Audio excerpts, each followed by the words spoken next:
José, Ô, Prata, tudo bom? Você tudo está me bom e ouvindo? você? Você tá me ouvindo bem? Tô. Você está me ouvindo? Perfeitamente, perfeitamente. Limpo e claro. Lembrei tanto de você mês passado que eu peguei Sim. para ver o Sem Lei Sem Documento.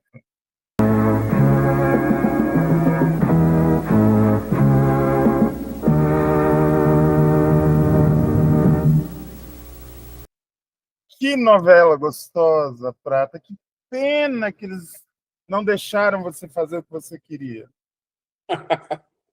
Mas estava tão bom de ver. Pena que só sobraram 6 capítulos. Que Tem seis pecado. capítulos só? Só tem 6. Não, o O... Estúpido Cupido eu sabia que era só seis. Não, estúpido cupido é um crime, né? E eu É, não sei o que essa eles só. fizeram. Eu não sei o que eles fizeram, porque eles reprisaram no começo dos anos 80 o estúpido cupido. Sim, sim. Então não pode botar culpa em incêndio, em nada disso. Agora, o Silêncio Sem Documento, para mim, era uma quimera, porque eu não entendia bem por que, que eles tinham censurado a novela. E quando você assiste, você entende perfeitamente que a crítica ali estava, ó, afiadíssima. Adorei, adorei, adorei, adorei. A história das empregadas. Ai, cara, mas que coisa boa, que coisa boa, coisa boa. Você deu um tapa com luva de pelica na ditadura. Tem umas falas ali do Sebastião Vasconcelos que são duras, né? Ele falando, poxa, um homem de 45 anos não trabalha mais, o que, que eu vou precisar fazer e tal? Aí ele vai pedir dinheiro para a irmã fala, não, o teu problema é que você quer ser honesto no Brasil, isso não tem... Olha só o nível, né? Eu nem lembrava dessas falas. Cara, mas é uma crítica contundente mesmo. Eu fiquei de boca Não, aberta. saiu um livro agora sobre a história da Globo, em 3 volumes. Ah, Eu nem lembro o nome do autor. Foi o Bial que me mandou aham, o trecho que o cara fala dessa novela. aham. Pô, o cara põe a novela lá em cima, rapaz. Não, mas é mesmo, é mesmo. E Ah, a eu Globo tinha achava que... finalmente entrado na cozinha das Mas eu pessoas. achei que você ia pegar a parte brejeira da coisa. E não é. Você viu o Dari Reis é um cara frustrado, né? Ele olha para a filha que tem o sonho de ser aeromoça. Você tinha que fazer essa novela de novo. Ele olha para o sonho da filha de ser aeromoça e fala: Meu Deus, essa menina vai dar com os burros na água. E no fim ela consegue, né? Eu acho tão bonita a hipérbole dos personagens, a maioria deles. Pô, Você eu vou conseguiu meio que rever isso. levar. Eu não Reveja, lembrava de nada disso. reveja que é de dar orgulho, viu? É muito bonitinha a novela. Como disse a sua mãe no fim do primeiro capítulo. Mas Mas e põe aí, um você homem tá... bonito aí, só tem um leitor. Foi um homem bonito.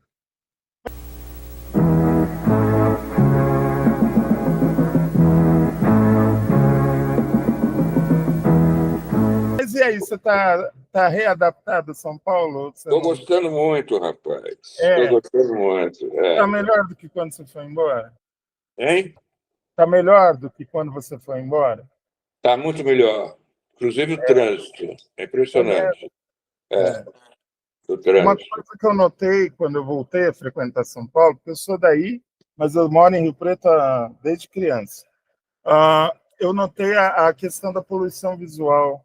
A cidade está menos poluída, menos O problema é grave de São entupida Paulo de agora, coisas. isso é a quantidade de mendigo na rua, rapaz. É, Morando na rua com família, com cachorro.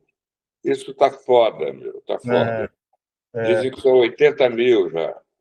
80 mil. É, É uma cidade dentro da outra. tamanho de Lins. Caramba, caramba. Tamanho Prata, de Lins, sabe? vamos esperar a Ana fazendo algo útil. Vamos começar nós dois a falar do nosso tema. O nosso tema é cultura brasileira.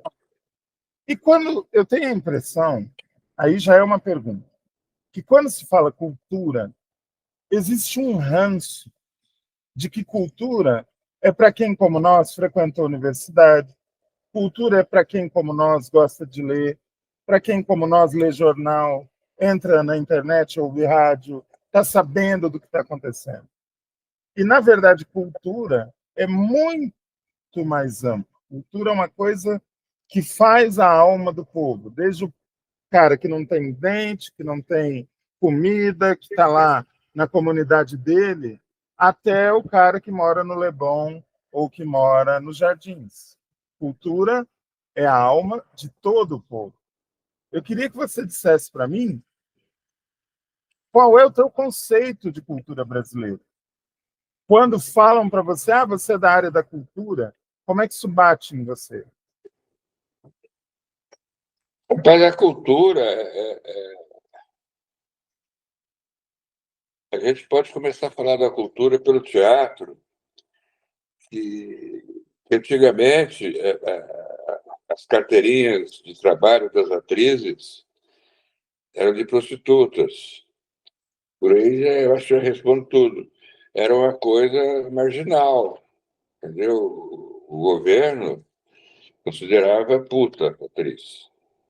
E numa época que o teatro fervilhava muito, no Rio de Janeiro, principalmente, o Rio de Janeiro recebia muitas montagens de peças estrangeiras. Bernardo,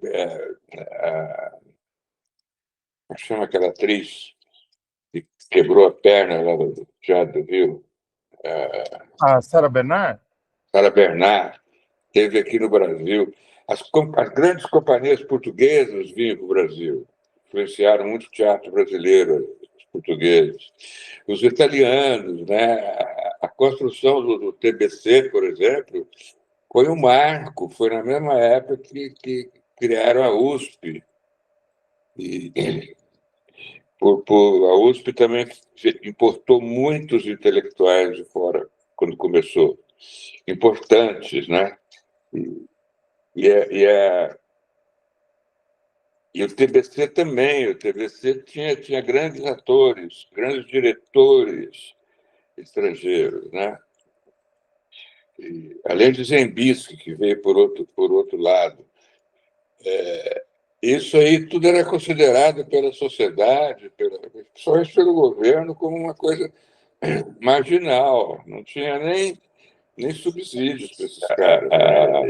A Vera Cruz, aquela atriz foi grande, maravilhosa, que trabalha no cinema, de cenário, cinema. A Vera Cruz também começou com dinheiro de italiano. Que papel que ela faz? Ela é uma poeta, faz parte com A Bruna? a Bruna Lombardi.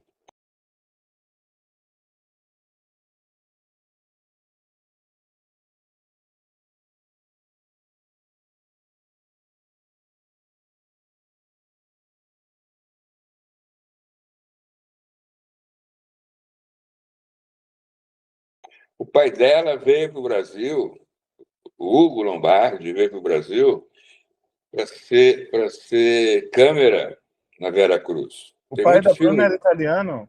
Era. E tem até uma história que eu não sei quem me contou, que pegou um táxi em Roma e o cara viu que ela era brasileira e falou assim: eu tenho lá uma sobrinha, tem uma sobrinha que é atriz, não sei se você conhece, é a Bruna Lombardi, é filha do meu irmão Hugo, olha que loucura, um taxista. Então tinha toda a cultura mundial acreditava muito no Brasil, muito mais que aqui, sabe? Tinha os presidentes, continuando falando de teatro, né, cinema, tinha uns presidentes do Brasil que gostavam de teatro. Agora eu não sei se o Getúlio gostava muito de teatro. Olha quem está aí, ó. Oi, gente, desculpa. Eu distraí, Imagina, eu vi que já estava começando agora. Nossa, já passou das 3. E imagina. aí, tudo em paz? A gente começou a bater papo, o Prata está contando para mim qual é o conceito dele de cultura, e ele pegou a vertente do teatro. Tá. Pode continuar, Prata. Não, então é isso. Tinha presidentes, incluindo aí o Castelo Branco, eu falei que o Getúlio gostava muito de teatro, o Castelo Branco também. Agora, eu não sei se apoiava, se o governo, na época, apoiava, dava verba para as companhias de teatro, né? O teatro sempre foi uma dureza. Eu estava falando aqui, Ana, que, que o teatro brasileiro começou com as carteirinhas, a documentação das atrizes era de prostitutas, era visto assim como uma coisa totalmente marginalizada. Até começar a haver apoio formal, né, das A autoridades. dona Fernanda chegou a ter essa carteirinha, né, Prata? Hein? A dona Fernanda Montenegro tinha Eu essa acho que carteirinha. sim, não tenho certeza, mas eu me lembro das filhas mais velhas que eu conversava quando eu comecei a fazer teatro nos anos 70, elas contavam isso, que tinha carteirinha, e elas tinham tanto nojo disso que nenhuma guardou esse documento para mostrar aqui, por exemplo, podia mostrar, né? Grandes atrizes. Então é isso, a cultura demorou para ser vista como cultura, né? Era uma coisa marginal, falando de teatro, né? E, e hoje já tem mais possibilidade, mais condições de ter uma ajuda governamental. Isso aí a Ana pode falar melhor do que eu. Mas mesmo assim, eu me lembro quando eu mudei para São Paulo, em 1966, eu fui morar com um amigo meu, de Lins também, num prédio atrás do Teatro Moreira da Costa. E a mãe desse meu amigo falou a seguinte frase para mim: o ambiente ali não é muito bom, não, tem um teatro na frente. Ele falou, entendeu? Olha, em frente da onde que era? Teatro Moreira da Costa. Mas Era agora, era atrás. Bexiga, sei. É, é, ela ficou abismada, porque isso foi em 66, 68. Que em 70 eu estreiei uma peça de teatro. Eu nunca soube o que a dona Neném pensou de mim, entendeu? Eu morava com o filho dela, fazendo teatro. Pô. É interessante isso. Tudo bem, estou falando de 50 anos atrás. Eu acho que não tem mais preconceito contra o teatro, contra a arte, contra a literatura, nada. Eu acho que a cultura está aí, está viva, está viva. Graças a Deus. Ana, então eu vou Oi. passar para você a mesma pergunta que eu fiz para o Prata, para a gente começar a discussão. Eu estava dizendo para ele o seguinte, que nós que pudemos frequentar a universidade, ler livro, ter acesso à rádio, televisão, internet, temos um conceito de cultura mais, digamos, acadêmico. Mas cultura é uma coisa que acontece em todo lugar. Não importa se a pessoa mora no interior de Roraima ou se está no centro de São Paulo, sempre vão haver manifestações de cultura. Então, eu queria que você desse a sua definição do que é cultura, como o conceito de cultura bateu em você, que vem de uma família que já está acostumada com esse conceito de berço. Tá certo. Bom, eu vou, antes de entrar no meu, eu queria até pegar uma carona da conversa do Prata, né? Que é o seguinte, quer dizer, também lembrando, porque eu também morava em São Paulo, também peguei TBC Arena, tudo isso, que a cultura, no começo do século passado, até todos os séculos, até o século passado, meados do século passado, era sempre muito aquela coisa da cultura europeia. Isso era uma alta cultura. Nós não fazíamos cultura, eles tinham uma visão assim de colônia ainda, né? Quer dizer, então sucesso eram as grandes companhias de ópera, principalmente ópera, mais do que teatro, mas também teatro, mas que vinham de fora. E os teatros que começaram no século passado, com as companhias, e mesmo anterior a isso, eram grupos que se sustentavam passando chapéu, cobrando ingressos e virando, pelo amor à arte mesmo. Mas, assim, TBC já foi o grupo de diretores italianos que vieram para o Brasil com conceitos modernos, né? Trazendo toda uma bagagem cultural europeia moderna, né? E depois veio já o Oficina, o Arena, então, era muito mais buscando uma cultura nacional. Então, eu também queria lembrar que tem. E essa história também das atrizes serem vistas como prostitutas, então, era o mesmo tipo né, sei lá qual era a classificação, que era o mesmo tipo de atividade, quer dizer, similar, né? Se Mas não me isso engano, era uma carteirinha de diversões públicas. Agora, o que vinha ações escrito, eu não sei. deveria caber muita coisa, circo, teatro, tal, e até prostituição, né? E não era coisa de coisa gente fina. Enfim, e eu também cresci nesse meio, quer dizer, papai ele participou da semana não, do movimento modernista, né? A Semana 22 não, porque apesar de ele ser paulista, a família tinha se mudado para o Rio e ele estava fazendo faculdade de Direito parece que estava em mês de exames e tal, ele não podia voltar. Então, ele se ressentia muito de não ter ido para São Paulo, de ter falhado nisso. Mas ele tinha a revista, era Estética, que no Rio de Janeiro, uma correspondente da Claxon, que tinha a Claxon e a Estética, que eram duas revistas modernistas, né? A Estética foi três edições, e a Claxon acho que foi 9 no máximo, uma coisa assim. Mas, enfim, aí veio essa mentalidade de rever, essa ideia de rever a nossa cultura. Mário de Andrade, né? E Rodrigo Melo Franco Geral começaram a buscar a, a nossa cultura, o nosso patrimônio, né? Daí criaram, inclusive, foi em 38, 37 ou 38, agora estou na dúvida, que foi criado o Instituto do Patrimônio Histórico Artístico, né? O IFAM, que naquele tempo era ISFAM. E isso foi criado com a ideia de resgatar as cidades que estavam sendo, já tinha, quer dizer, claro, aquele empreendedorismo imobiliário, né, e destruir coisas, e eles começaram a valorizar isso. E Mário de Andrade foi, então, fundamental, porque ele que foi rever tudo, a música popular, ele foi rever, foi naquelas viagens, né, para o norte e para o Amazônia, para nordeste, a Amazônia. não é? O resgate, né, das nossas danças, das nossas músicas. E aí começou todo o movimento, né? Cama Cascudo também fez, e vários outros. Eu sei de cartas, papai trocava com eles, que eles consultavam até papai como um historiador. Quem era que ocupava, quem estava, os povos estavam lá para entender aquela fusão de culturas, porque a nossa cultura, e aí eu volto à pergunta que você me fez, quer dizer, eu vejo sempre do ponto de vista antropológico, né?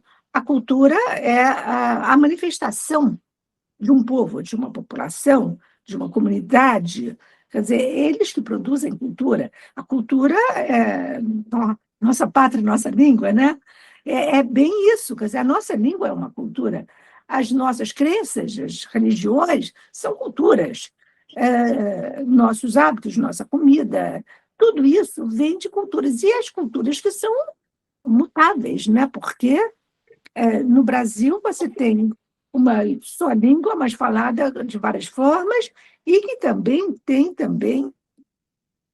né, outras, tem gírias, tem palavras que são diferentes no norte e sul, fora as línguas indígenas, fora todas as outras.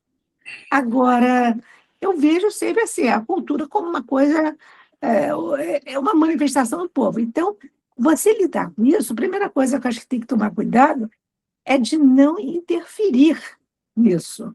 Quer dizer, a preservação e o registro da memória, e até eu falando aí como na experiência de ministra, quer dizer, minha paixão total era o IFAM, porque, assim, O cinema entra em crise, mas renasce. O teatro entra em crise, mas renasce. A música pode ter crise, quer dizer, crise, eu estou dizendo, falta de informações, falta de gravações, falta de dizer, mas resiste. Agora, a memória, se você acabar com a memória, aí fica difícil. Então, quer dizer, eu via Bolsonaro todo um trabalho para acabar com, né, centros de memória, de registros de documentação, de tudo isso. Isso tudo é importante, porque são nossas referências que estão lá, até para pesquisa. E a cultura oral também, que existe pelo Brasil todo, e é fundamental. Agora, a gente está vivendo uma época bastante complicada, que está entrando também, quer dizer, a globalização já é um fator importante, mas um fator também perigoso, né?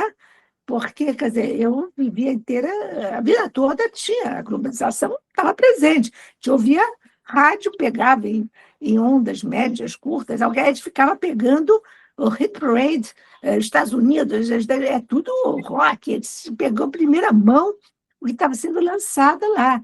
E a gente adorava aquilo, quer dizer, estou dizendo, a gente lá em casa, que éramos 7 irmãos, né? Então, os mais velhos tinham isso, pegavam, então, e eu ia atrás também nisso, quer dizer, então, é inegável a influência estrangeira. Primeiro era imposta, quer dizer, a cultura francesa, a cultura dos imigrantes traziam culturas italianas, inglesas também eram impostas. Quer dizer, Portugal já era quase uma colônia da Inglaterra, e aqui, então, era subcolônia, né?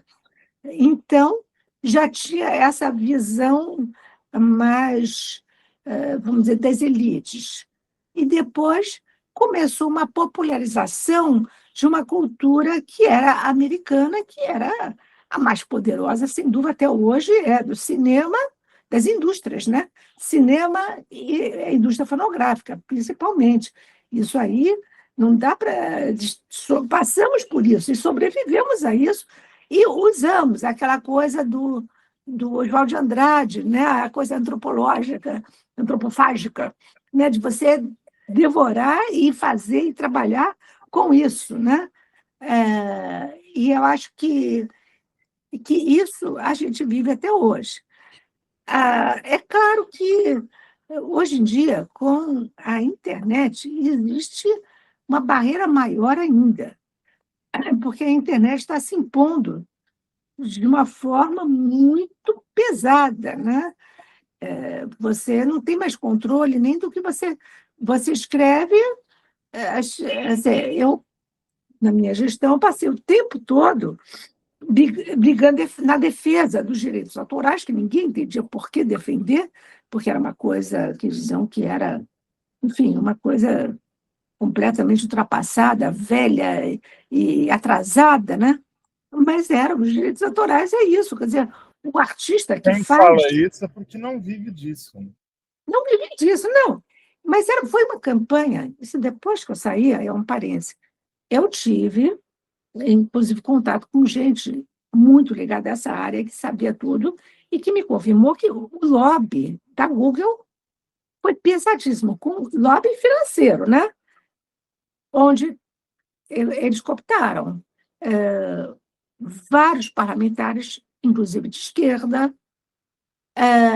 grupos, movimentos jovens e tal, movimentos culturais jovens e tal, para essa coisa de que o moderninho não ter mais direitos, ser tudo livre. Então, eles falavam de copyleft, que não é copyright, copyleft, né? Porque é uma visão assim, anarquista, para quem não entende o que é o anarquismo, não entende nada, que era essa de pode tudo, tudo é de todos. Só que aí eu falava, gente, mas o computador custa, os aplicativos custam. Todas as ferramentas você paga para usar. Só o coitadinho que escreve seu livro, o cara que faz sua peça. Eu que canto, já nem canto, mas, enfim, que gravava ou compunha, então, que componho. A gente não tinha direito sobre isso, porque isso era aquela ideia que até foi quem dizia isso foi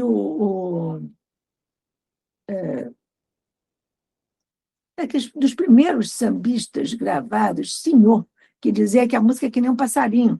Quem pegar primeiro, vira dono. E naquele tempo era muito assim, aí ninguém via na roda, ia lá, registrava correndo. Tinha essa malandragem, tinha os que vendiam. Chico Alves, que nunca compôs coisa nenhuma, ele ia parceiros, porque ele era famoso, tudo que ele gravava fazia sucesso, então os compositores iam lá, né, colocar a música para ele gravar, aí ele exigia parceria. Então, Ismael Silva, Noel Rosa, um monte de gente tem parceria com o Francisco Alves, na verdade, não eram parcerias, eram músicas que ele levava só um nome, né? Mas, enfim, o que eu quero dizer é que sempre teve essa tentativa de se apropriar da obra de alguém. No Ministério, inclusive, eu me lembro de me ligar, gente, produtora de cinema, que estava fazendo, dessas que fazem filmes bem populares, aqueles que têm número 1, número 2, número 3, né, que fazem sucesso e tal. E que dizendo, olha, o filme está pronto para ser lançado daqui a 2 semanas e já tem, está na internet e tem já DVD sendo vendido no calçadão da Rio Branco. Quer dizer, naquele tempo ainda se vendia DVD, pode, mas, enfim, mas se baixava pela internet. E aí a coisa era complicada, porque ela falou, o que foi investido, quer dizer, você para fazer uma produção de cinema gasta bilhões, né? De gente, de equipamento, de locação, de direitos autorais, de atores, de equipe técnica, de tudo isso, quer dizer, figura em tudo que você possa imaginar, quer dizer, um filme desses gastava. E aí, e propaganda e tudo, prepara o lançamento e, de repente já sai furado, porque todo mundo já viu. Eu me lembro, um produtor chileno que esteve aqui, e quando viu essa situação, ele ia fazer um filme no Brasil. Ele desistiu, não, no Brasil não dá para trabalhar, porque eu não vou produzir disco aqui, porque cai na... Então, tinha essa coisa. E aí eu me lembro que eu liguei para o ministro da Justiça, o nosso querido amigo o Zé Eduardo? Eduardo Cardoso, e falei, ele falou, não, mas a Polícia Federal deve estar pegando. Eu falei, não, não é isso. Isso tá, eles têm que tirar isso da internet.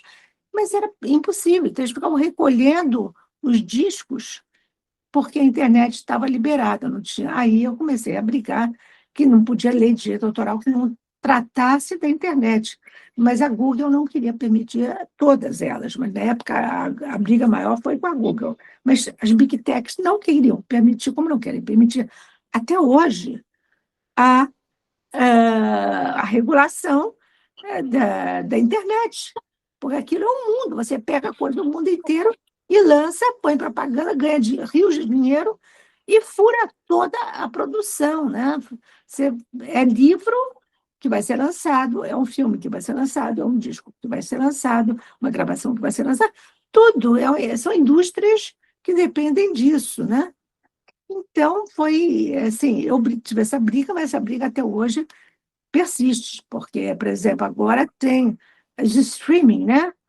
São as grandes empresas de streaming, o que eles pagam tanto para filme ou para música também é uma miséria, e tem que regular isso. Eu me lembro eu tinha uma proposta na lei de direito autoral que previa, sim, se você reconhecesse que uma obra sua estava sendo usada sem autorização, você denunciava para o provedor e ele tinha a obrigação de tirar. Se ele não tirasse, tudo bem, mas ele era corresponsável, porque não adiantava eu processar só aquele carinha que pôs, porque às vezes é o carinha que faz um trabalhinho lá no fundo da garagem, lá no interior de Alagoas, né? Aí, peraí, esse carinha está fazendo a dele. Às vezes a garotada tem que achar divertido fazer isso, mas quem está ganhando dinheiro são as big techs, né? Então, isso, gente, eu cheguei a receber ameaças, assim, para mim e para os meus filhos, se eu não tirasse isso da lei. Não Que tirei. horror. E agora, isso foi há pouco tempo, foi porque agora com o negócio de fake news e tal, foi para o Congresso, quer dizer, para o Congresso, foi para o STF e acabou caindo, que é um tal do artigo 19, que era semelhante, que tinha no Marco Civil da Internet, que estava sendo discutido na mesma época. E o pessoal da Google trabalhava dentro do Marco Civil da Internet, eles que praticamente elaboraram. Então, eles fizeram um Marco Civil protegendo as Big Techs. Então, Eu vou agora o contar, STF está revendo isso. eu Mas vou é, contar uma história que tem a ver com o que você está falando, aproveitando já para passar a bola para o Prata. porque eu Uma peguei vez um eu estava. sono. Não, mas foi maravilhoso. Uma vez, as pessoas sabem que eu sou apaixonado pelo Mário Prata, pela obra dele. Então, quando ele Também. lança alguma Conte. coisa, eu sei. Então, quando ele lança alguma coisa, as pessoas vêm me falar.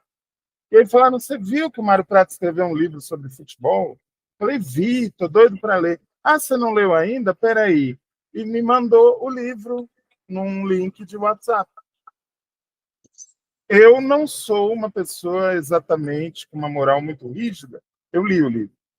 Mas eu fiquei com a consciência tão pesada, que eu fui lá e, ó, comprei. Não vai aparecer, eu acho aqui, ó. O Drible da Vaca, Tá certo. inclusive, eu recomendo, é maravilhoso. E isso que você falou me remeteu a isso, Prata. Isso que a Ana falou, que as pessoas pegam a tua obra e fazem dela o que você quiser e você não tem muito como se defender. Você já falou sobre isso. Eu lembro de uma entrevista sua no Jô, onde você falava sobre a aposentadoria para os escritores. Você tem ideias, que eu sei, a respeito do que a gente pode sugerir para melhorar a nossa política cultural? Eu queria que você falasse um pouco mais sobre isso, Prata. O que a gente poderia sugerir para o seu Lula, para a dona Margarete, para o próximo que vier, para melhorar um pouco a situação da nossa política cultural? Bom, antes eu queria acrescentar uma coisa que a Ana falou, da Semana de Arte Moderna. Se vocês não leram ainda, eu aconselho, e aconselho a quem está nos ouvindo, o livro do Lira Neto, sobre Oswald de Andrade. É Vocês não leram? deslumbrante, é deslumbrante. É deslumbrante. Não lia, vou ler. Leia, Ana. Primeiro, a primeira coisa que me impressiona no livro é que quando o Oswald de Andrade nasceu, em 99, se não me engano, 1899, São Paulo tinha 116 mil habitantes. Quando ele morreu, nos anos 50, São Paulo tinha 3 milhões de habitantes. Então, o livro, além de contar toda a história do Oswald, da semana e tal, ele vai mostrando o crescimento de São Paulo enlouquecido, é muito bom. E ele fala muito, por isso que eu estou fazendo esse pequeno parênteses aqui, ele fala muito do seu pai no Rio, e a primeira vez que teu pai aparece no grupinho é muito engraçado, que ele estava com um frango debaixo do braço, entendeu? Professor Sérgio. E ele teve uma participação, como você já falou, muito importante na semana. Eu não sabia disso, o fato de ter convivido com ele um pouco da vida dele, não me fazia pensar que em 22 não, nos anos 30, por aí, ele já estava metido nisso. Ele e o... 22, sim. Hein? 22, sim. Já estava, né? Essas revistas que ele Clarkson é foi dirigir, Clarkson e Estética, eram de 22. Pois é. Acho que foi até meados de 22, final de 20, sei lá, 23 no máximo. Ele era chamado o nosso representante no Rio, que é uma coisa assim.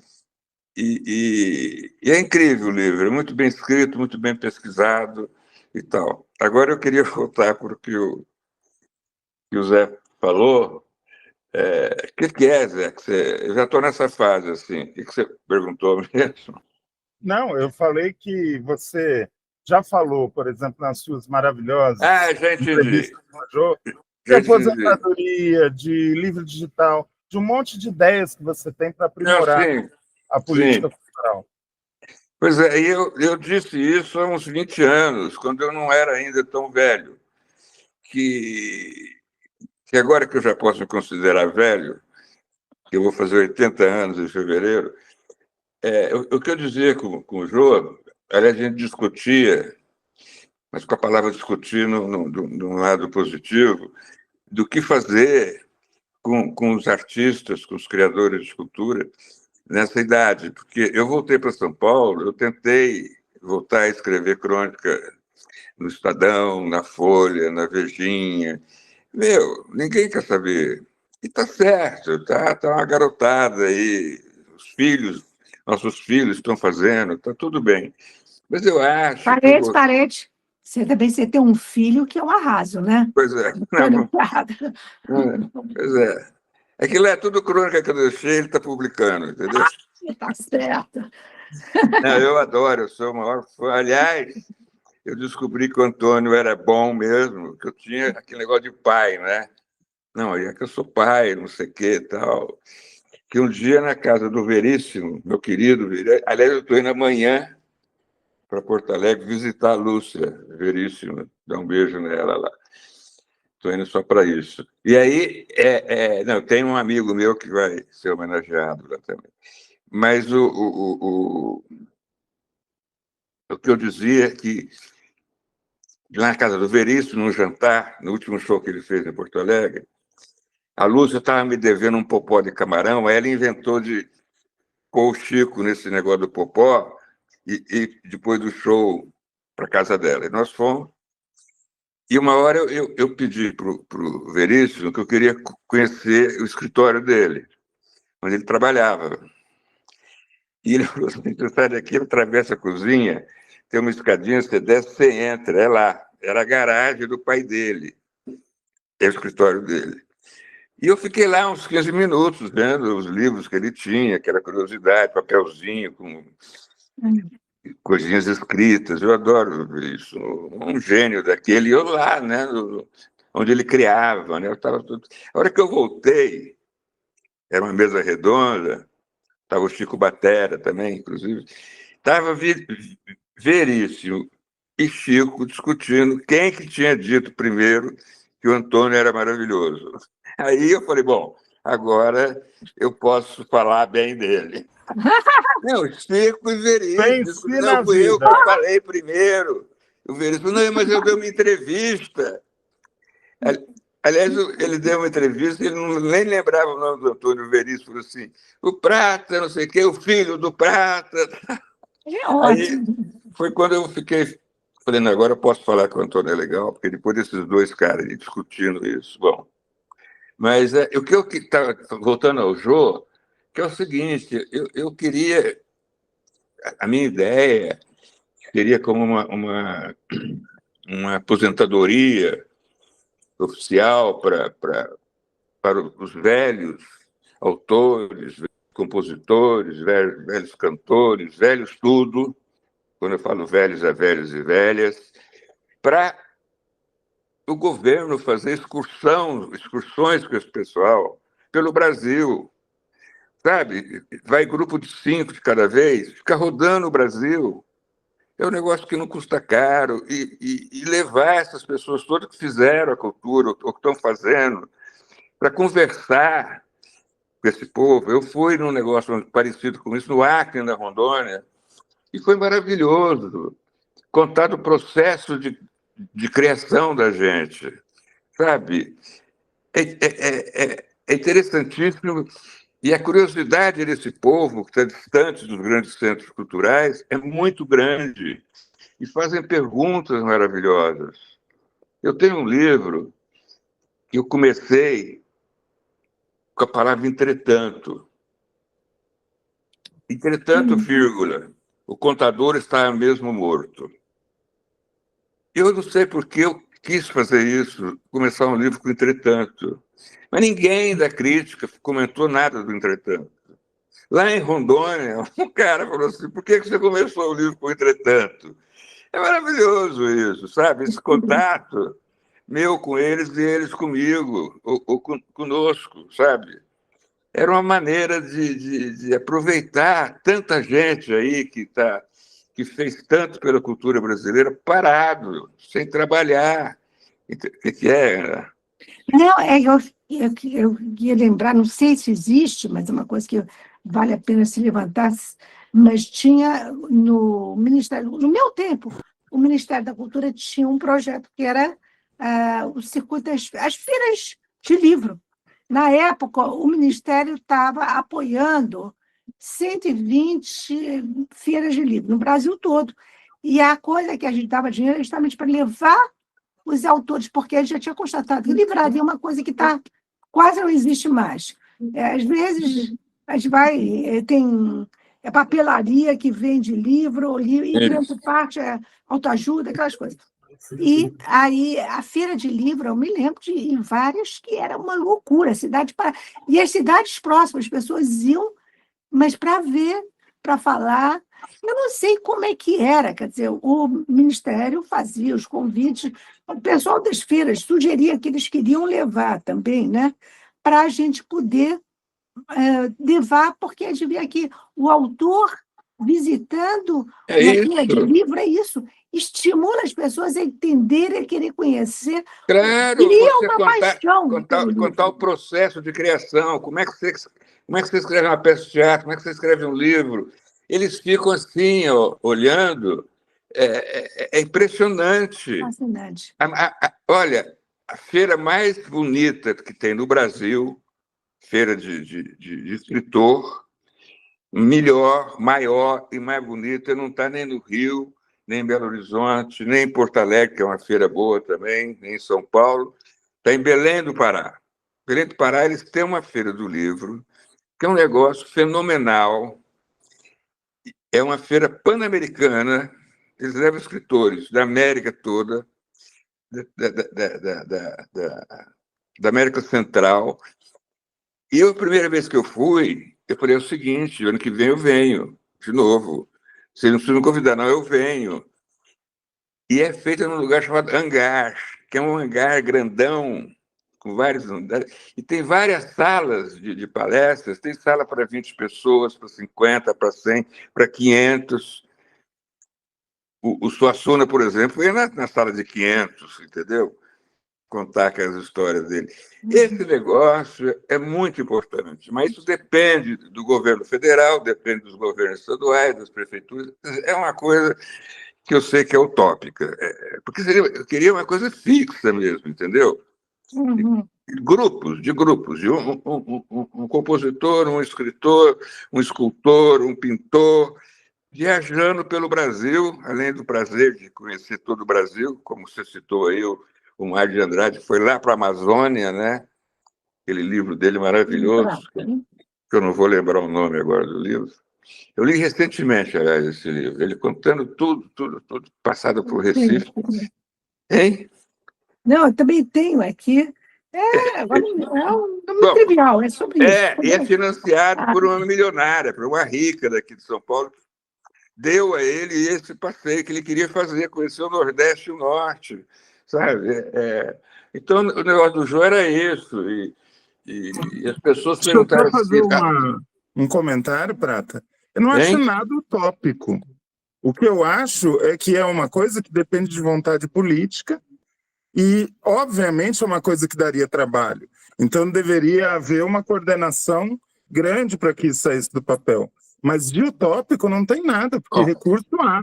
eu estou aí, eu posso colaborar com quem quiser nesse assunto. E uma outra coisa que eu acho, culturalmente, muito importante, vocês vão achar que eu estou louco, que é o seguinte: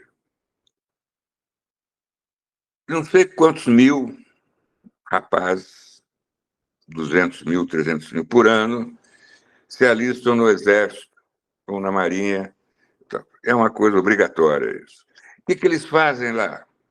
Eles ficam rastejando na lama, com um fuzil na mão, subindo em coras, preparando para a guerra. E nunca virá essa guerra. Nossa última guerra foi do Paraguai. Não, e que não foi do Brasil. Bom, não quero nem falar da guerra do Paraguai, que aquilo é um horror. E aí, a minha ideia, eu falei agora com o cara do Ministério da Cultura. Há um mês eu falei com ele. É transformar esses jovens, obrigar, em vez de rastejar na lama, com um fuzil na mão e subir em corda, fazer aquele exercício, o cara gritando, aquele sargento horroroso gritando com ele, dá livro para esses caras lerem, leva teatro lá para o quartel, leva show de música para o quartel, alfabetiza esses garotos, que tem muitos lá, são analfabetos. Põe uma escola lá dentro, isso é servir o exército, isso é servir a pátria. Porque ficar rolando na lama lá, se preparando para a guerra, é um absurdo. Com aqueles gritos daqueles sargentos meio assassinos, entendeu? Então, eu estou com essa ideia na cabeça e estou enchendo o saco do pessoal da cultura. Eu falei com o César Calegari. Falei com o César Calegari, que é diretor do negócio da cultura lá, da educação grande. E ele falou assim, a tua ideia é legal, ele falou, o Calegari me falou assim, porque como eles estão querendo, alguns governos, militarizar as escolas, vamos escolarizar o exército, porra. Contra-ataque perfeito. Aqueles caras ficam um ano lá dentro, rapaz. Agora, teria que a educação dar os livros, né? Porque Tudo, se deixar não, fazer eles biblioteca. escolherem... Eu daria minha biblioteca. Eles vão escolher as piores coisas. Não, eu daria a minha biblioteca, eu já daria o exemplo, está aqui a minha biblioteca, sabe? Pô, põe esses caras para lerem, para aprender a escrever português. A língua portuguesa, nunca, por causa do Zuckerberg, que eu acho que devia ter sido fuzilado, esse cara devia ter sido fuzilado quando ele começou com a ideia dele, porque o Facebook foi criado por ódio. Foi para sacanear uma namorada que não quis transar com ele, chamou ele de nerd. Tem o filme e tem o livro sobre isso. No meu último livro, eu até conto essa história dessa cantada nerdiana que ele deu na menina lá. Nerdiana, que eu falei, não é outra coisa. E ainda sacaneou o sócio brasileiro, você viu essa parte, né? Mas não, sacaneou mais ou menos, teve que dar 600 milhões Havia um de dólares. sócio brasileiro, Ana. O cara hoje está com 90 bilhões, o Eduardo Saverin, mas sacaneou. Bom, eu recebo, às vezes as pessoas me escrevem, tipo, agora não muito, porque eu não estou escrevendo regularmente nos jornais, mas leitor. Você imagina que sabe escrever. Os caras não sabem escrever nada. O brasileiro não sabe escrever, sabe? Toda vez que eu vou em algum lugar que tem que pôr uma rubrica, a mulher fala, põe a rúbrica aqui. Eu falo, não é rúbrica, é rubrica. Eu faço uma campanha pela rubrica, mas não adianta. Eu falei, por que você fala rúbrica? Eu falei, não, porque o meu chefe no ensinamento, lá no treinamento, falou que é rúbrica. Eu falo, não é rúbrica, é rubrica, sabe? Agente são duas palavras, sabe? Então, o brasileiro está analfabeto, nós estamos discutindo cultura. E o haver? Haver. Ver separado. Haver. Do mundo esquerdo está do haver. Não, e o haver, quando é ver, é junto. É junto. Não, está analfabeto. Aí já entra numa história do salário dos professores. Se pagarem para os professores o que pagam para os ministros, eu vou dar aula amanhã, no interior do Piauí. Vou, sabe? Porque é a língua brasileira. Já que eu estou falando da língua brasileira, eu vou falar do hino também. Fazem os jogadores de futebol cantar o hino nacional, eu não sei por quê, antes do jogo, e agora eles entram com umas molecadas, com uma criançada, que ficam fazendo careta, tocando hino, e esses garotos fazendo careta, assim, foderam com o hino, entendeu? Ninguém vê isso, e eu não tenho nenhum lugar para escrever essas coisas que eu estou falando, sabe? Então, horror. Isso tudo é cultura, sabe? É cultura. Para quê pôr o hino nacional? Para que pôr aqueles garotinhos? Antigamente, cada jogador entrava com um, agora eles entram com 3 garotinhos cada um. Garotinho de bebê com uma madeira, num estádio, gritando, uivando. Esse garotinho vai ter problema de audição o resto da vida. Eu fico irritado com isso, sabe? Eu estou aqui para ver futebol. E mais, só para completar a bronca. Nos estados do Sul, Paraná, Santa Catarina, onde eu morei 20 anos e fui expulso, e no Rio Grande do Sul, toca o hino nacional e depois o nacional toca o do Estado. Toca o do Estado. Eu ficava lá e ia ver jogo do Avaí, do Figueirense, tinha que ouvir o hino estadual, rapaz. Inclusive, outro dia o Galvão Bueno cometeu uma gafe, que ele falou assim, e agora o hino nacional do Rio Grande do Sul. Eu quase falei aqui agora também. Bem Galvão Bueno. Você falou, ele cometeu uma gafe, ele só comete gafe, aquele cara. É a norma, né, Prato? Ana, qual que é o maior engano que a gente comete quando imagina o que um ministro da Cultura pode ou não pode fazer? Bom, eles têm que entender que ministro da Cultura, em primeiro lugar, lida com um orçamento que já corta metade das coisas que ele sonharia fazer e que a equipe dele sonharia fazer. Pronto. Segundo, o orçamento vai sendo liberado aos poucos. E você tem que fazer. Depois, a burocracia para lidar com a cultura é uma coisa muito louca, porque, tudo bem, você tem que fazer licitação, você tem que comparar preços. Aí, tudo bem, para ver qual é o mais barato. Agora, em cultura, não existe o mais barato, porque são coisas diferentes. Você não pode comparar artistas e dizer qual que... Bom, o que cobra mais barato, de repente, está longe de ser o bom, muito menos o ideal. Então, tem, assim, a dificuldade de entender que uma legislação que serve para obras não serve para a cultura. Então, tem assim, essa coisa da burocracia. Então, por exemplo, eu me lembro que por exemplo, os pontos de cultura tinham que fazer, recebiam dinheiro para fazer atividades, pronto.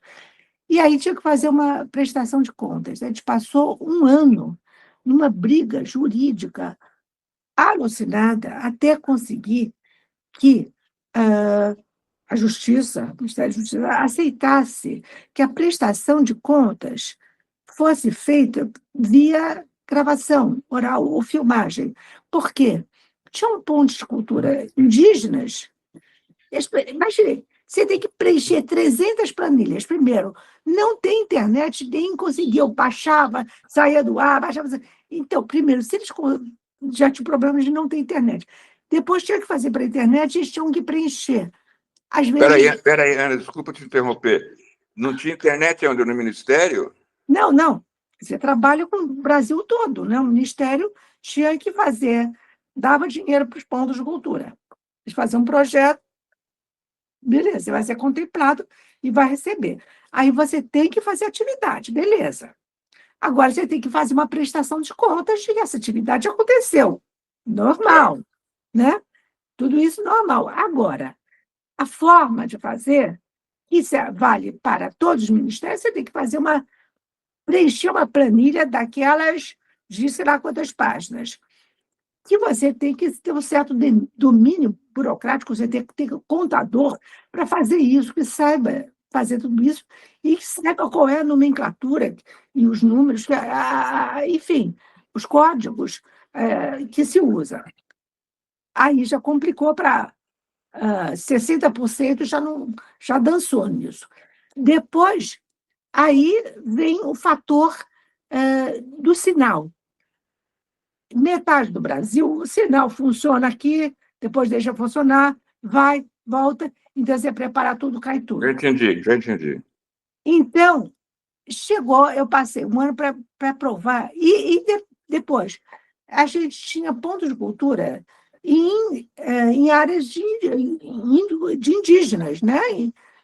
Lá no Xingu, eu visitei, né? uma uma tribo lá no Xingu, e que toda uma cultura indígena, mas tinha que era um ponto de cultura que eles registravam as coisas dele, as atividades deles. E isso é fundamental para se conhecer, né? Só que aí queriam que fizesse toda essa coisa, imagina se tem sinal, se tem. Aí a gente conseguiu convencer de que fizesse, pelo menos eles tinham, com o celular, com filmar as coisas. Então, aceitar esse registro como verdadeiro, e eles falando e eles mostrando. Porque aí também dizem, não, mas ninguém garante que isso é real. Bom, sendo eles, sendo fulano de tal, que sabia quem era esse fulano, né? Para conseguir que se aceitasse, porque não era aceito. Então, de cultura tem que lidar com um fator muito diferencial que nem sempre, quer dizer, às vezes eu falava em relação à educação. A educação é um mistério 100 vezes maior que o da cultura, mas só tem linhas de trabalho definidas. É isso, isso, isso, isso e aquilo. Então, o dinheiro vai para isso, que tem as pessoas que cuidam, os supervisores, não sei o quê, até chegar em cada estado, e pronto. A cultura, a multiplicidade de atividades, de linguagens, né? Você vai fazer toda, é uma coisa fotografia, outra coisa design, outra coisa não sei o quê, mil coisas, e como fazer, e quem faz, e os intermediários. Então, você tem que atender a cadeia produtiva de 1 bilhão de coisas.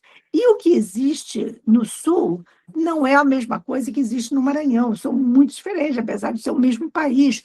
Então, você tem que ter um olhar para as necessidades das várias regiões no Maranhão, e não adianta você impor isso para o Brasil todo, porque não vai caber em outros lugares, né?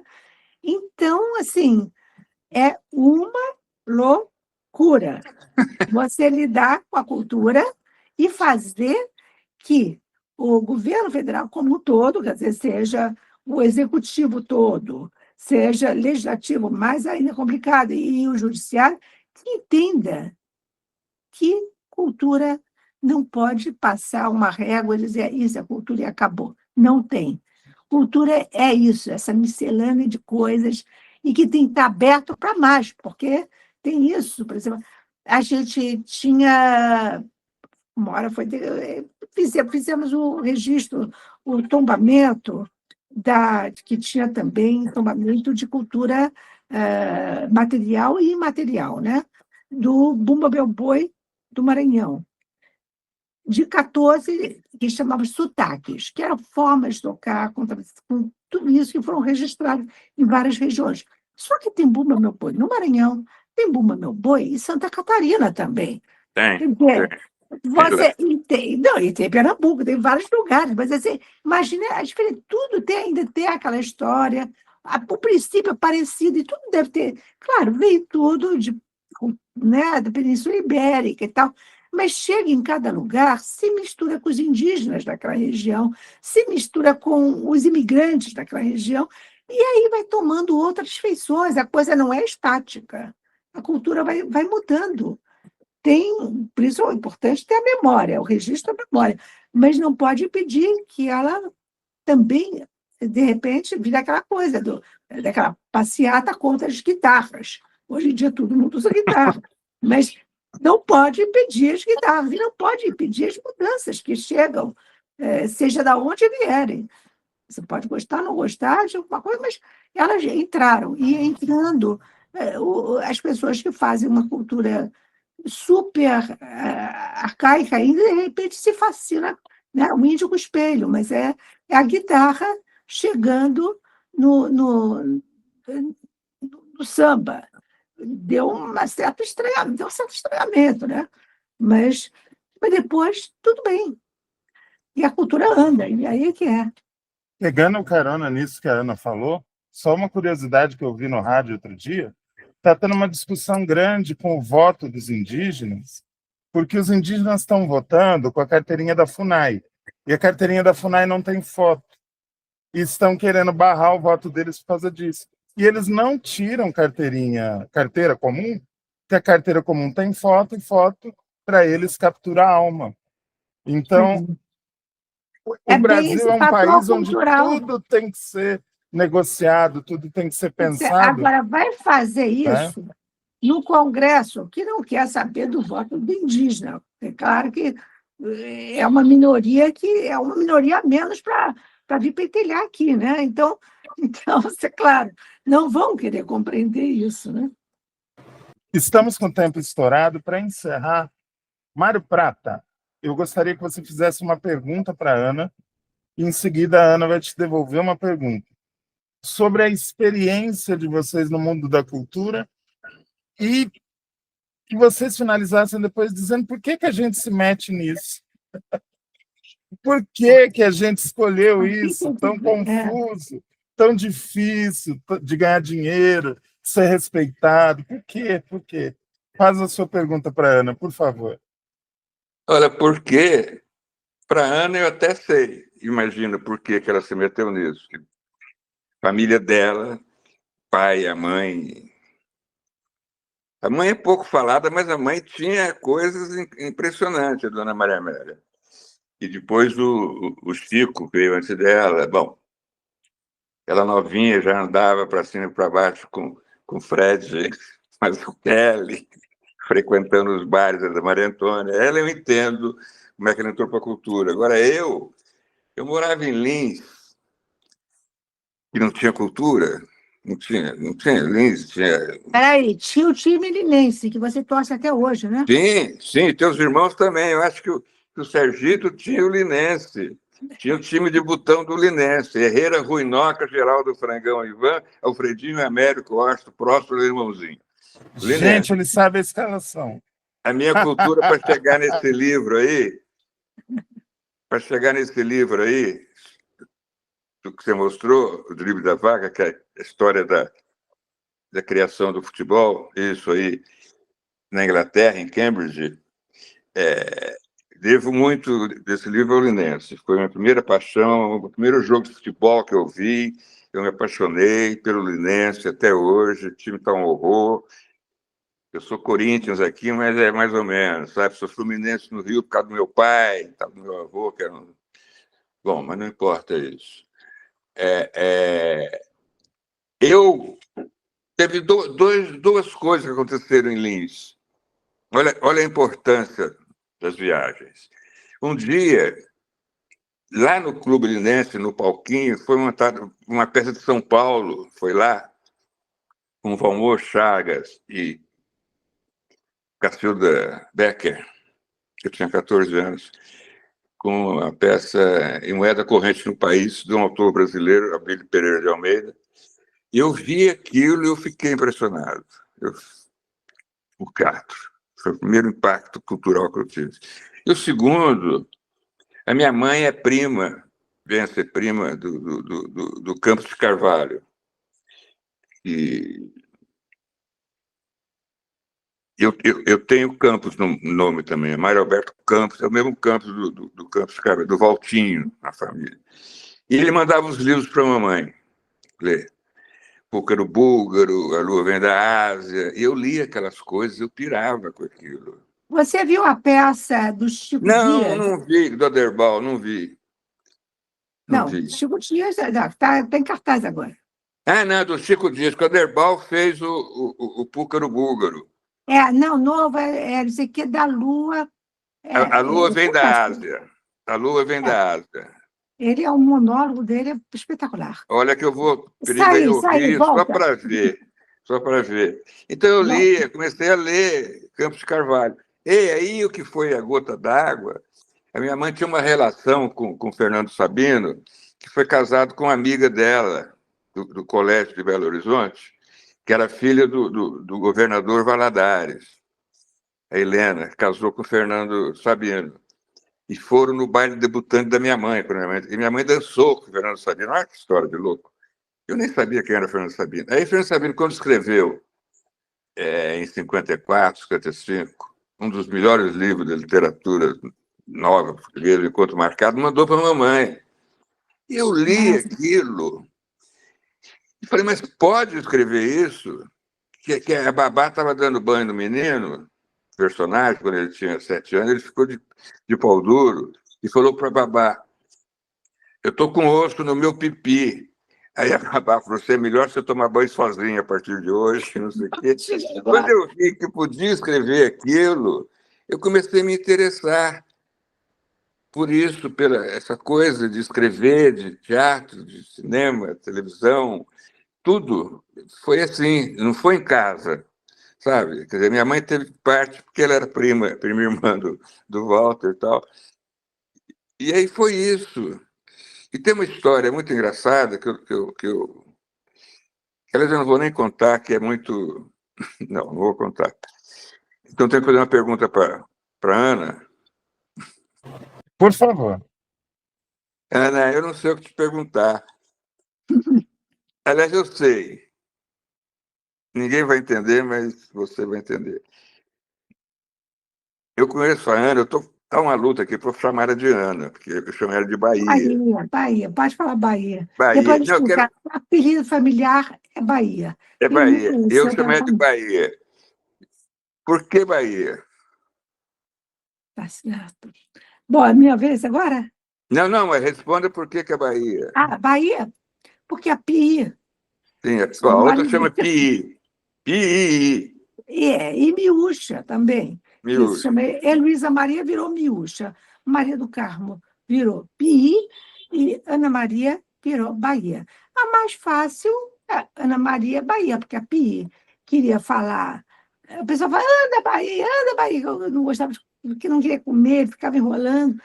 Sei lá, a Pia devia ter uns 3 anos ou um ano.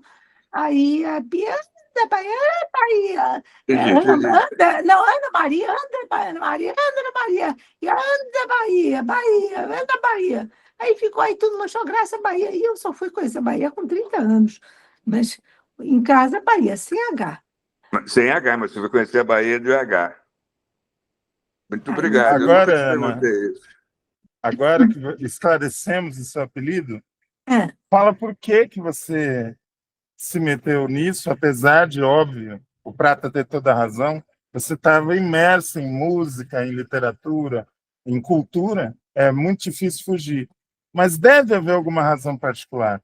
Conta para gente qual foi a sua razão particular e encerra fazendo uma pergunta para o Prata, por favor. olha, eu não sei dizer a razão exatamente particular, porque realmente, quer dizer, eu vivi num mundo onde cultura é tudo, quer dizer, a casa, que eram escritores, muitos escritores, mas tinham muitos artistas plásticos também. Papai também era muito ligado ao pessoal da, da, do Museu de Arte Moderna, tinha o Clubinho dos Artistas Plásticos, que era lá perto de São Luís, eu acho, e em São Paulo. E eles frequentavam, o papai foi vice-presidente da Bienal, das primeiras bienais, acho que da segunda, a primeira ele estava na Itália, mas a segunda e tal, muito amigo. E papai tinha essa relação com artistas plásticos com literatura. Papai foi crítico, antes de historiador, papai foi crítico literário, foi jornalista e crítico literário, antes de ir para a Alemanha. Para quem ficou aquele Flávio de Carvalho dele? Está aqui na minha Está sala. aí na tua casa? Não, a Pô, verdade é o seguinte, vou ter que fazer o parênteses. Flávio de Carvalho, ele no Mundial, acho que foi quando o papai fez 70 anos, uma coisa assim. A mamãe resolveu fazer, pediu o Flávio, que ele era muito amigo lá, vivia lá em casa, figuraça. Ele, para pintar, pintou, fez uma pintura mais convencional e tal. Não, a nunca pintura é começou assim. maravilhosa, teu pai, é maravilhosa. Aí, mamãe, aquela coisa que mamãe tinha, não, mais filho mais velho, em primeiro lugar, era um problema, porque eu sou a sexta filha, nunca tive lugar. Então, primeiro lugar, o primeiro mais velho, e se chama Sérgio, que a Sérgio, quer dizer, mais velha era Miúcha, mas aí, mamãe bem machista, assim, então, primeiro homem, chama Sérgio, tudo bem, deu para ele.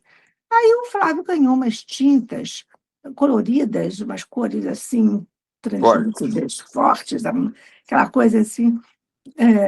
E aí ele quis experimentar com várias coisas e pediu para o papai posar para ele. Ele falou, não, isso não precisa, eu só quero que você pose. Aí ele posou? Papai posou, ele fez uma muito doida, fez inclusive desenho da moldura também, muito doida.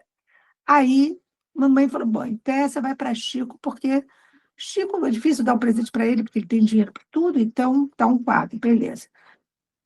E eu pus a mãozinha na cintura, acho, eu sou acusada de ser a esquindim de papai. Todo mundo diz que É eu sou a verdade. esquindim de papai. Agora, qual é a vantagem? Só para ser atacada, a família toda me atacar por causa disso? Não, eu quero ter direitos também. Papai achou justíssimo. E aí, papai posou. E a melhor pintura, o melhor desenho é esse, porque aí o Flávio já estava bem acostumado com o papai e pegou vários, assim, o gesto da mão dele com o cigarro, pegou vários Maravilhoso, Cláudio, aspectos maravilhoso. da fisionomia do gesto, principalmente o gesto do papai, assim, é um desenho maravilhoso. Então, o mais bonito é o meu. Tá certo. Mas, enfim, essa pergunta foi do Mário. Agora, voltando, a sua pergunta, qual foi mesmo, querida? Não, A minha eu perguntei Ah, por que eu se entrei havia nessa? um motivo particular, íntimo, né, Não, para íntimo você não. encarar a Eu vida na vivi, música. eu vivi com isso. A música, desde garota, a gente cantava. Realmente, mamãe gostava de. Mãe aprendeu um pouco de piano, tocava mal, tocava algumas coisas de Chopin, então, mas depois parou. E os irmãos todos, mais velhos, isso, eu sou a sexta, né? Eu sou a penúltima, a Cristina era a última. E aí, assim, o Sergito tinha mania de samba e ele comprava, ia sebo, e comprava muitos discos, aqueles de Ismael Silva, Noel Rosa, Francisco Alves e Mário Reis, uns discos que não eram pequenos, não eram long plays e nem era compacto, era 33 rotações, eu acho, não, 33 rotações, não, 36, 78? não, não era 78, 34 já era. rotações. Era 34. entre o 34, era entre o long 34. play e o disquinho, né? Aquele Compacto. compacto, e que já eram inquebráveis, mas esses discos, e que tinha inclusive capa capas do Portinari, o Di Cavalcante também fez muitas capas, era muito bonito. Aracide Almeida. Bom, a gente aprendia a saber de cor. Eu e Cristina, a gente vivia decorando e aprendendo e cantando e tal. Miúcha tinha um violão, tocava mal, mas ela conseguia segurar mais ou menos. Ela aprendeu com a minha tia, Maria, que aprendia violão, ensinou alguns acordes minúsculos, então a gente ia tocando. E aí a gente começou a fazer essa cantoria sempre. Então, ainda tinha Vinícius, ia lá em casa de vez em quando, a gente pegava as músicas dele, Paulo Vanzolini também. Então, tinha essa coisa. O Álvaro, ele tinha essa coisa, eu gostava muito do rock, eu via Hit Parade e tal. Aí a gente pegava, e eu me lembro que eu me apaixonei perdidamente por Elvis Presley, com 7 anos de idade, queria me casar com ele. Aí ele foi para a Alemanha, e aí eu achava que ele ia morrer na guerra. Bom, enfim, foi um drama, acabei não casando com ele. Não cheguei a tanto, não disse meus sonhos. Agora, então tinha essa coisa da música americana que chegou também muito lá em casa. Tinha música italiana do tempo da Itália, aquelas canções napolitanas que a gente cantava Papai Tinha Mania, Amanecore, e tal, várias músicas, canções italianas. E na Itália também, eu voltei da Itália e sabia cantar duas músicas. Uma era, era uma música infantil, c'è una barchetta in mezzo al mare, enfim, que as moças que trabalhavam lá em casa ensinaram. E outras que elas ensinaram, que era a Bandeira Rossa, que eu cantava inteirinha. Aí eu chegava no Brasil, era muito engraçado, o que você canta? Aí eu cantava a Bandeira Rossa. E essa coisa da música, então, foi muito presente, não tinha como evitar. A Cristina também, então, e Cristina, a gente fazia vocais. E depois veio, o Chico começou a cantar e fazer música para cinema, e ele sempre usava a gente para fazer vocal, fazer cor, assim. E aí, para músicas do Morte Vida Severina, ele tocava violão muito mal tocado, mas ele tinha um ouvido perfeito, né? Então, ele fazia um desenho melódico, fazia assim.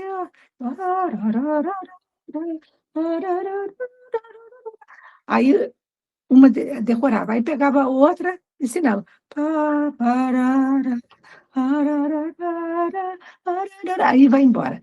E a terceira, assim ele ensinava, depois que cada uma tinha decorado, tapava o ouvido, decorava a sua parte, aí, e ele no violão, e aí ele acompanhando, e a gente cantando, ia fazendo aquela coisa harmônica, de cruzamento das... Era uma, quer dizer, um coral harmônico de várias vozes que se cruzavam e faziam uma melodia maravilhosa. Às vezes, não, peraí, esse pedaço não está bom. Então muda, em vez de falar... Aí vai... Aí mudava alguma coisinha. Quando estava muito bom, tinha aquele gravator geloso, que era um branco, com os botõezinhos coloridos, duas fitinhas assim. Todos tivemos esse. Pois é, e gravava para levar lá para o pessoal do tour. E assim foram vários, para cinema também. Ele fazia com a gente. E as primeiras apresentações em teatro, no teatro de escola, naquele tempo era em faculdade e tal. Aí ele começou a ir com a gente, eram as 4 mais, eram nós 3 e mais uma amiga. Aí, quando foi para a televisão, a mamãe teve um surto e disse que menininha, de menina, colégio de freira, não é ambiente, é quase aquela... A mamãe ainda tinha aquela visão de que cantora é puta, né?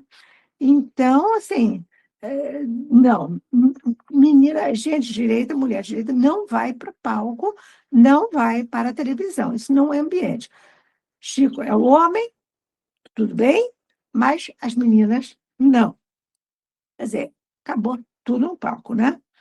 Todas. E Miúcha já saiu, Miúcha foi morar na Europa, também cantando com o violão dela, tal, depois casou com o João Gilberto, então foi para a música. Mas eu fiquei nessa de também tentar outra coisa. Aí eu queria estudar sociologia. Mas aí teve uma crise, minha mãe não queria, disse que ia pagar o cursinho, porque ela queria que eu casasse, e acabou. Mamãe tinha. Mamãe é de uma família hiper aristocrática, papai não. Mas ela tinha aquela admiração pelo papai, mas as Cesário filhas. Alvim. Cesária Alvim, né? É filha, neta de um governador, neta de senador, neta do outro deputado, e foi, enfim, era essa aristocracia, e ela foi, quer dizer, deu um salto muito grande casando com um jornalista sem que ninguém podia, ele podia ser qualquer coisa, ninguém sabia que ele ia escrever Raízes do Brasil, já estava nas vésperas para escrever, mas tudo bem, ela apostou e apostou certo. Mas ela, para educar filha, principalmente as filhas, era de um rigor que a gente não podia coisa nenhuma, A não podia fazer cota de nada. ousadia dela já estava cumprida com o casamento, né? Pois é, mas aí, em relação às filhas, tem que casar, ser dona de casa. No máximo, eu aprendi datilografia, taquigrafia. Taquigrafia, você sabe o que é isso? Você está brincando? Aquele que se usa em tribunais? Eu acho que isso não se usa quase em lugar nenhum. Meu Você Deus! aprendia a escrever, o cara ia falando, você escrevia tudo em sinais e tal. Depois eu tinha que transcrever. E você não tinha ódio de aprender essas coisas, Ana? Mas eu tive que aprender além de francês. A única, meu inglês é péssimo, meu francês é bom, porque o Desoazor tinha o colégio mais careta, mais careta talvez não fosse, mas mais tradicional. O PIB paulista, todos estudavam no Desoazor, as mocinhas todas Desoazor. E a gente estudava com bolsa, porque a gente era duro. Então, mamãe tinha a coisa da tradição, porque suas primas viticais, elas estudam lá, tudo bem, mas as primas viticais tinham um banco. A gente não tinha nada. Morava numa casa alugada, que a Rua Buri, na verdade, a gente alugava aquela casa. Papai não tinha dinheiro para comprar casa, comprou muito depois, fazendo empréstimo a perder de vista. Mas, enfim, não era para ser, eu não queria, eu queria tentar outras coisas na área da sociologia, a área que eu mais gostava mesmo, política e sociologia. Mas não tinha, casei com um artista plástico, ótimo, maravilhoso, passei a conviver com o mundo, além, também mantendo a música, de repente, gravações e coisas assim, mas também o mundo das artes visuais, que o pessoal mais moderno, os não concretistas, eu vivi isso e trabalhei muito com isso, e também com antiquário. Então, coisa da memória da antiguidade, essa coisa vem desde cá. a literatura sempre, eu lendo muito, sempre li muito. Depois comecei a me aproximar, já no segundo casamento já foi com um diretor de teatro. Então, teatro e cinema também. Aí tinha eu estudei teatro, né? Eu fiz escola de teatro. Não pude fazer sociologia, mas acabei teatro, mas aí eu já estava fora de casa, pude fazer o que a mamãe não queria. Você foi cercada pela cultura por todos os lados, né? Por todos os lados, teatro, cinema. E aí eu comecei a trabalhar em tudo, em produção de cinema, produção de teatro. E eu não, eu tinha medo de compor, porque eu fazia, rabiscava uma letra, uma coisa assim, jogava fora. Eu não tinha coragem, porque aí o peso do Chico é muito, muito grande, né? Acho que com uns 50 anos só que comecei a mostrar as coisas que eu fazia, e gravar e tal. Porque cantar, tudo bem. Depois eu cantei, comecei a fazer carreira mesmo como cantora a partir dos anos, assim, profissional a partir dos anos 80. Em 80 eu gravei meu primeiro disco. Antes disso, fiz várias participações em disco dos outros antes. Mas, enfim, era uma coisa meio inevitável, não teve como. E também eu acho que ajuda isso, esse mundo que eu vivi, para ter essa compreensão da importância da cultura em todos os campos, até para o Ministério, né? Da memória, do patrimônio, das culturas todas indígenas, das culturas. Quer dizer, lia muito Mário de Andrade, eu li tudo isso, né? Eu lia todas. Eu tinha uma babá, você lembra da babá? Lembro. Fazia um Ela feijão maravilhoso. era neta de índio paraense, e ela contava aquelas lendas que depois eu fui encontrar no Câmara Cascudo, mas eu sabia tudo isso desde criança, várias músicas e lendas paraenses, né? Enfim, é um mundo que me cercou desde que eu me entendo por gente, e cada vez mais eu fui me enfronhando e nunca consegui sair desse mundo. Não vou sair desse mundo, É porque uma agora já cachaça. não Eu tem mais. perguntei, é uma pergunta retórica. É uma cachaça, é a mortalha que vai com a gente para o túmulo. Vai. Para cereja do nosso bolo. A sua pergunta para o Mário Prata, para a gente encerrar. Prata, uma hora eu me lembro muito de você, já no Rio de Janeiro. Você andando com Miúcha, com Chico. Você disse que lembrava mais da gente de São Paulo, e eu me lembro bem de você já no Rio. Quer dizer, eu morando em São Paulo, mas você no Rio. Você foi morar no Rio, para quê? Como que foi essa história? Que eu sei de histórias fantásticas. Eu poderia entrar e contar mil, vamos dizer, confidências aí de você, mas não vou contar. Esse Como moço, por onde assim? ele passa, ele deixa história. Como você foi a sua ida para o Rio? Porque você fala mais da sua estadia em São Paulo. Como foi? Não, no Rio, o Rio é o seguinte, morei 2 vezes no Rio, as 2 vezes no Leblon. Foi assim, a primeira vez que fui para o Rio foi quando a minha primeira peça, Cordão Umbilical, eu tinha 20 e poucos anos, foi a primeira peça com o Aderbal, na época chamava Aderbal Júnior. O Aderbal Filha, Verde Filho dirigiu, foi minha primeira peça no Rio. E eu fui para o Rio. Fui para o Rio fazer a peça. Fazer, não, acompanhar a coisa, aquele negócio de estreia da entrevista, não sei o quê. claro.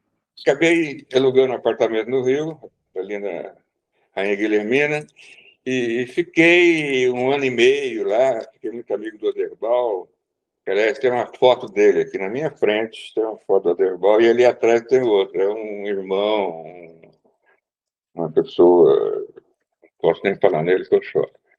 Mas o Aderbal. Aí fiquei lá, e logo em seguida eu fiz uma peça de teatro com a Regina Duarte, Sérgio Mamberti, Yara Amaral e Ene Gonçalves, chamada Réveillon, e ficamos em São Paulo, ficamos 3 anos fazendo essa peça. E fomos para o Copacabana Palace, Teatro Copacabana, com a peça, e foi aí que a Regina, de uma maneira ou outra, me encaminhou para a Rede Globo. Mas aí eu voltei para São Paulo, fui trabalhar na Última Hora com Samuel Weiner. Mas aí eu quero fazer a pergunta B, que é o seguinte: é muito diferente para quem faz teatro. São Paulo, Rio, como você vê essa coisa? Que eu vejo gente que passou a vida fazendo teatro e vivendo muito bem de teatro em São Paulo. E o Rio eu vejo uma diferença. Eu quero que você, como pessoa de teatro, também conte essa experiência. O que é viver em São Paulo de teatro e viver no Rio de teatro? Olha, eu viver de teatro em qualquer lugar do mundo depende do sucesso. Eu, felizmente, escrevi 10 peças nos anos 80, anos 70 e 80, né? E eu vivia disso. Eu vivia de teatro, bem, vivia bem. Houve uma época que o Cordão Umbilical estava em cartaz com um elenco em São Paulo e com um elenco no Rio. E depois, ainda com a Derbal, já nos anos 80, o Bessa Memúcio também estava em cartaz em São Paulo e no Rio. E, aliás, essa pergunta é boa, porque me leva a uma coisa. Eu acabei de escrever uma peça depois de 30 anos. Eu parei de escrever durante 30 anos por causa do Lei Rouanet. Porque a Lei Rouanet, que eu acho muito interessante, apesar de achar que tem que fazer uns ajustes nela, eu acho legal. Ela só é ruim fatalmente para o autor, porque no meu tempo, quando eu comecei a fazer teatro, Ana e Zé, o Cordão Umbilical em São Paulo, por exemplo, todos nós tínhamos 23 anos, a gente alugou um balcão, fizemos um teatro, montamos o teatro com dinheiro nosso, deu certo, todo mundo ganhou muito dinheiro. Tinha até uma sobrinha do Mar de Andrade nessa equipe, que eram 7 pessoas. Aí foi para o Rio, já era uma coisa mais profissional, com produção do Carlos Imperial, que entrou no mundo de fazer teatro. Ele fez muito bem o teatro, Carlos Imperial, apesar de ser Carlos Imperial. Então, você fazendo... Eu acho que não tem diferença. Porque o teatro, quando dá certo, ele dá certo. E naquela época eram 32 sessões por mês. 32 por mês. Era Eu de tinha terça a domingo, né, 10% Prata? daquilo. Era uma maravilha, um teatro lotado com 10%. Era muita grana. Criei Antônio e Maria com teatro. E aí, quando veio a Lei Rouanet, mudou. Antigamente a gente pagava o tijolinho, que era aquele anúncio do teatro, custava R$ 70, vamos dizer. Agora, um tijolinho daquele, que põe Petrobras apresenta, custa 1.500. A Lei Rouanet começa por aí. Nacional. O acesso à divulgação. Você pede a divulgação paga com a Lei Rouanet. E depois, assim, por exemplo, eu fiz uma única peça com a Lei Rouanet, chamada Eu Falo o que Elas Querem Ouvir, baseada naquela história do maníaco do parque. Foi um contrato com a Petrobras que era para fazer 28 espetáculos a preço baixo, e isso, 28, em 4 meses, porque a sessão era só sexta e sábado, ou sexta e domingo.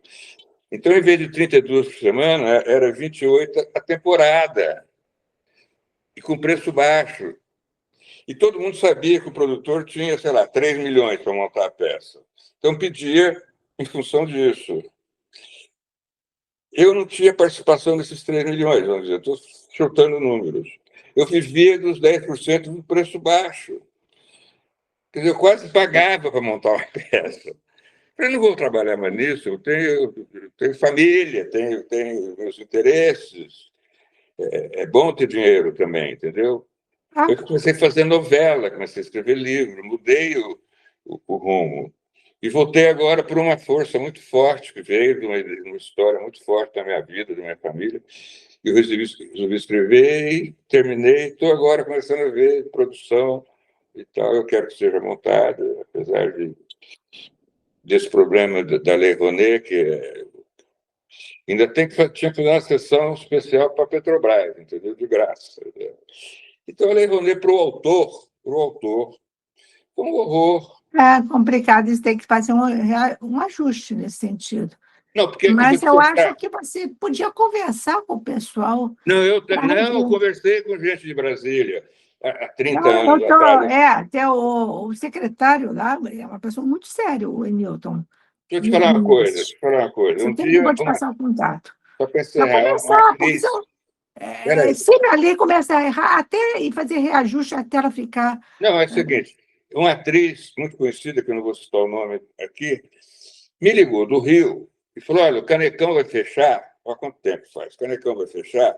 E eu consegui fazer 3 espetáculos, né? Sexta, sábado e domingo, de uma peça. Eu queria fazer teu musical, que chama Salto Alto. 3 espetáculos, fazer preço baixo, para fechar o Canecão, não sei o quê. Eu falei, tá legal. A ideia é essa. Você tem 3 milhões. Isso há muito tempo. Você tem 3 milhões. Eu falei, eu quero 300. Que é 10%. Eu falei, você está louco? Eu falei, não, quem está louco é você. Não montou minha peça. E nunca vai montar, nunca foi montada no Rio, foi montada pelo Grupo do Paraná. Sabe? Me fala que tem 3 milhões para montar, eu sei que ela vai gastar 1. Alguma coisa está errada nisso. Eu que danço. A peça é minha, eu que escrevi. Demorei meses para escrever aquela peça e vou dar para a atriz. Não dei. Essa compreensão do que é o direito autoral é uma coisa.